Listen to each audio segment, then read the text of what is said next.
Lors de l'examen, si la victime est un enfant qui ne répond pas et ne respire pas ou pas normalement, le SST déclenche l'alerte des secours, demande un défibrillateur et réalise immédiatement une réanimation cardio-pulmonaire. Pour l'enfant, la RCP débute par 5 premières insufflations, réalisées comme sur une victime adulte.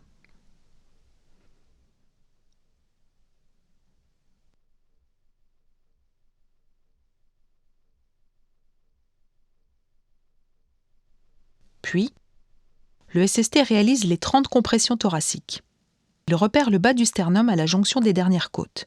Il place le talon d'une main, un doigt au-dessus de ce repère, et effectue une poussée verticale d'un tiers d'épaisseur du thorax, bras tendus, puis relâche la pression.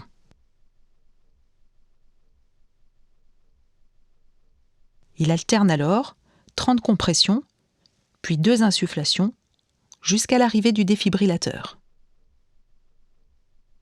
La défibrillation doit ensuite être réalisée de préférence avec des appareils adaptés, électrodes pédiatriques ou réducteurs d'énergie.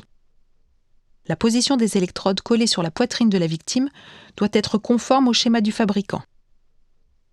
Dans le cas d'électrodes pédiatriques, la première se place sur le thorax de la victime et la deuxième en opposition entre les omoplates sur le milieu du dos de la victime.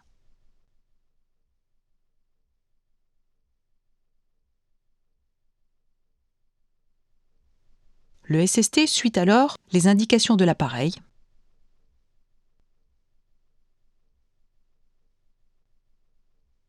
et poursuit la réanimation jusqu'à l'arrivée des secours ou la reprise d'une respiration normale.